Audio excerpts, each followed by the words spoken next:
Welcome back to the AI Explained podcast. Today we're diving deep into something that's got everyone talking. And to be honest, it's a bit unsettling. We're tackling AI safety, especially the ideas of Roman Yampolsky. This guy's an AI safety expert who's been warning about superintelligence for a while now. Our source material is a really interesting Q&A with him. So get ready, this is going to be a wild one. I'm sure you've heard AI safety thrown around a lot, especially with things like ChatGPT exploding. But get this. Yampolsky actually coined that term back in 2011, way before the current AI craze. Talk about being ahead of the game, right? Absolutely. What's really striking is that he wasn't just worried about AI glitching out or making stupid mistakes. He was thinking big picture, the really scary stuff.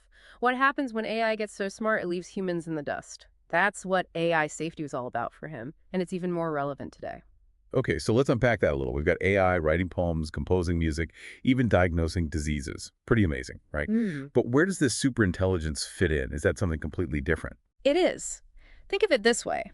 Most AI we see today is what Yampolsky calls narrow AI. It's like a specialist incredible at one specific thing, but pretty useless outside of that. Superintelligence, though, that's like the ultimate all-rounder. It wouldn't just be good at one thing, it would be able to outperform humans in pretty much every area. So like a super-powered ChatGPT Yeah. that can not only write a movie script, but also build a rocket to launch it into space. Exactly. And that's where things get tricky. Yampolsky's main point is that once we make something that smart, controlling it becomes almost impossible. He compares it to trying to put out a massive fire with a tiny water gun. Superintelligence would be able to outthink and outmaneuver us every step of the way. Okay, now I see why he's ringing the alarm bells. But isn't this all a bit, well, science fiction? I mean, how likely are we to actually create something like superintelligence? That's the million-dollar question. And there's no simple answer. Some experts think it's just a matter of time, maybe even a few decades away. Others are more skeptical. They say true superintelligence might be impossible or centuries off. But Yampolsky's point is that even if it's a long shot, the potential consequences are so huge that we can't ignore the possibility. He uses a pretty scary phrase to describe those potential consequences. The three types of risk. What exactly does he mean by that? Well, brace yourself. It's not for the faint of heart. First up, there's existential risk, which, as Yampolsky puts it, means everyone dies. We're talking about scenarios where superintelligence could lead to a global catastrophe, whether it means to or not. Wow, okay, that's heavy. What are the other two? The second one is suffering risk, which he describes as a situation where, well, everyone wishes they were dead. Imagine a world controlled by a superintelligence that doesn't necessarily want to wipe us out, but its goals are so different from ours that our existence becomes a living nightmare. I'm sensing a theme here, and it's not exactly sunshine and rainbows. What's the third type of risk? It's called ikigai risk, and it's a little more subtle but just as unsettling. Ikigai is a Japanese idea that basically means a reason for being. Yampolsky argues that if AI becomes way better than us in everything, intellectually, creatively, even morally, then human life could lose its meaning. We'd be like ants marveling at a civilization that can build skyscrapers. So it's not just about physical destruction, but also the potential for a deep existential crisis for humanity. I gotta ask, is there any hope in Yampolsky's view? Does he see any way out of this potential AI apocalypse? He does, but with a big dose of caution. His best case scenario is that he's wrong, that we figure out a way to control superintelligence and make sure it stays beneficial to humans. If that happens, he thinks we could enter a golden age of technological advancement, with AI solving our biggest problems and creating a utopia we can't even imagine. Okay, that sounds incredible. Okay. But it all hinges on us being able to control something that's, by definition, smarter than us. How does he even begin to tackle that? That's where things get really interesting. And where Yampolsky's current research comes in, he's exploring what he calls impossibility results, trying to figure out which tools might be available to control AI, even in theory. He's digging deep into the fundamental limits of control when dealing with something potentially so far beyond our own abilities. So he's not just waving a red flag, he's actively searching for solutions. That's somewhat reassuring. But if controlling superintelligence might be impossible, what are our options? Do we just sit back and wait for the inevitable AI takeover? Not necessarily. Yampolsky argues that even if we can't control superintelligence in the traditional sense, we can still influence its development and nudge it in a direction that aligns with human values. It's like raising a child. You can't control every decision they make, but you can instill values and principles that guide their choices. That's a powerful analogy. But how do we raise a superintelligence? It's not like we can send it to school or ground it if it misbehaves. Right. We're dealing with something totally new here. Yampolsky suggests a few approaches. One is to focus on developing what he calls narrow AI that's specialized for specific tasks. You mentioned this earlier. Why does he think this is important? He believes that by focusing on narrow AI, we can get a better grasp of how to build safe and reliable systems. It's like learning to walk before you try to run a marathon. We can refine our techniques, develop safeguards, and learn from our mistakes before we try to create something as powerful as superintelligence. So it's not about giving up on advanced AI altogether, but being more strategic and cautious in our approach. Exactly. It's about prioritizing safety and controllability over raw intelligence. Yampolsky argues that the race to develop superintelligence is a dangerous gamble, and we might be better off focusing on building AI that serves our needs without posing those existential threats. That makes sense. But let's say, hypothetically, we do develop superintelligence. What can we do to make sure it aligns with human values and doesn't turn into a Terminator scenario? Well, one area of research that's really relevant here is value alignment. This involves designing AI systems that understand and respect human values. Even as they become more intelligent than us, it's a tricky problem, as human values can be complex, subjective, and even contradictory. But researchers are exploring various approaches. Like what? What are some ways we can teach AI about human values? One interesting technique is called inverse reinforcement learning. Instead of programming AI with a set of values directly, we let it observe human behavior and infer our values from our actions. It's like learning by example. So the AI would be like an apprentice, watching a master craftsman and trying to figure out their techniques and principles. It would analyze our decisions, our interactions, even our art and literature, to understand what we value as a species. That's a great way to put it. Of course, this approach has its challenges. Human behavior is far from perfect, and we don't always act in accordance with our stated values. But the idea is that by observing a huge amount of human data, the AI could learn to discern the underlying principles that guide our actions. It sounds like we're almost talking about creating a digital anthropologist, an AI that studies humanity to understand our culture, our values, and even our flaws. That's a fascinating way to think about it. Another crucial area of research is explainable AI, or XAI. This focuses on developing AI systems that can explain their reasoning in a way that humans can understand. That seems essential. If we're going to trust AI with important decisions, we need to be able to understand why it's making those decisions. A black box AI that operates in secrecy is a recipe for disaster. Exactly. XAI aims to make AI more transparent and accountable. If an AI system recommends a particular medical treatment, for example, doctors and patients should be able to understand how it arrived at that conclusion.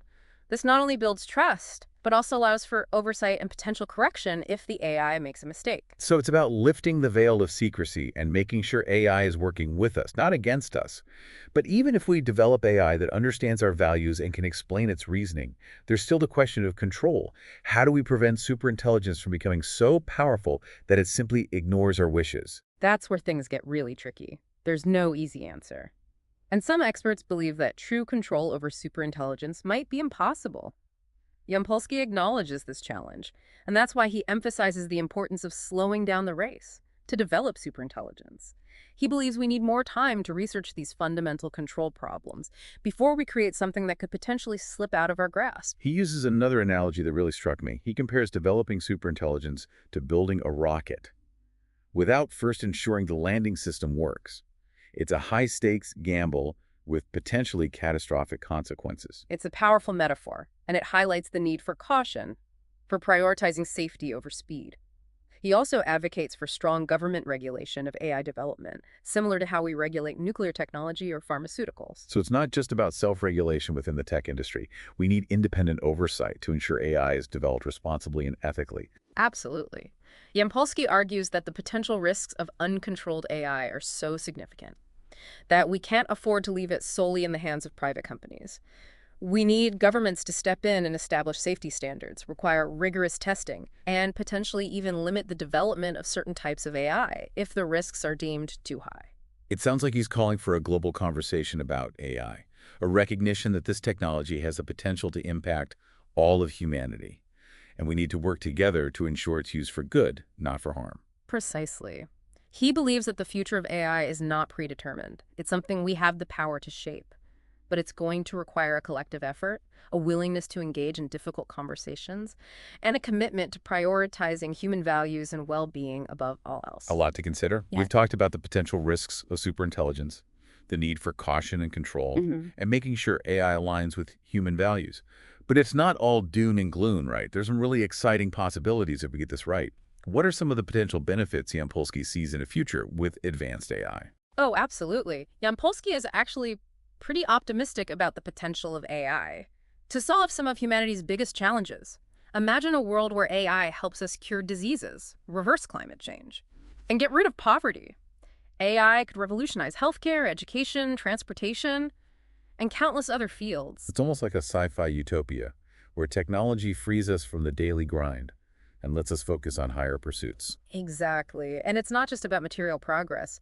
Yampolsky thinks AI could also enhance our understanding of the universe, lead to new scientific discoveries, and even help us explore human consciousness. That's mind-blowing. But it all depends on us developing AI safely and responsibly. We've touched on some research areas focused on that, like value alignment and explainable AI. What are some other promising approaches? Well, one area that's getting a lot of attention is robustness. This is about designing AI systems that are resistant to errors, unexpected inputs, and even malicious attacks. That makes sense. If we're going to rely on AI for critical things, like self-driving cars or managing power grids, we need to be absolutely sure they can handle anything that comes their way. Precisely. Robustness is all about making AI systems predictable, reliable, and safe, even in unpredictable situations. Researchers are working on things like adversarial training, where AI systems are put through really challenging scenarios and learn to adapt and improve their resilience. So it's like putting AI through boot camp, testing its limits and making sure it can handle the pressure. What about this idea of human-AI collaboration? I've been hearing a lot about that. That's another exciting area. Instead of seeing AI as a replacement for humans, we can design systems that work with us, enhancing our abilities and making us more effective. Imagine AI assistants that help doctors diagnose diseases more accurately, architects design more sustainable buildings, or teachers personalize education for each student. It's a more collaborative approach, Yeah. where AI empowers humans instead of replacing them. Exactly. It's about using the strengths of both humans and AI to get better results. Humans are still better at things like creativity, critical thinking, and empathy. AI can be great at processing tons of data, finding patterns, and automating tasks. By combining these strengths, we can create a powerful synergy. So it's not about humans versus machines, but humans and machines working together for a better future. I like that. Me too.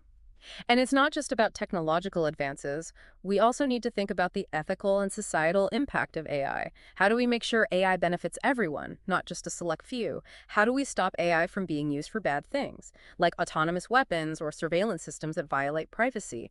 These are questions we need to be asking now, before it's too late. It seems like the future of AI is full of both amazing potential and potential danger. That's a bit overwhelming, to be honest. What makes you hopeful that we'll navigate this new frontier successfully? What gives me hope is that more and more people are becoming aware of these issues. They're realizing how important AI safety, ethics, and responsible development are. Researchers, policymakers, and even tech companies are starting to take these concerns seriously. It sounds like we're at a crucial point, a time where we can shape the future of AI and make sure it leads to a future that's good for all of humanity. I think so. And while there aren't any easy answers, the fact that we're having these conversations, that we're actively searching for solutions and engaging in thoughtful debate, makes me hopeful that we can steer AI in the right direction. Well, that's given us a lot to think about. From the potential risks of superintelligence to the exciting possibilities of human-AI collaboration, it's clear that the future of AI is something we need to pay attention to and think carefully about. Absolutely. And it's not just up to experts and policymakers. We all have a part to play in shaping the future of AI. Stay informed, ask questions, get involved in discussions, and make your voice heard. The choices we make today will determine the world we live in tomorrow. Thanks for joining us on this deep dive into the world of AI safety. It's been an eye-opening and thought-provoking journey. Make sure to subscribe to our channel for more deep dives into the world of AI and other groundbreaking technologies.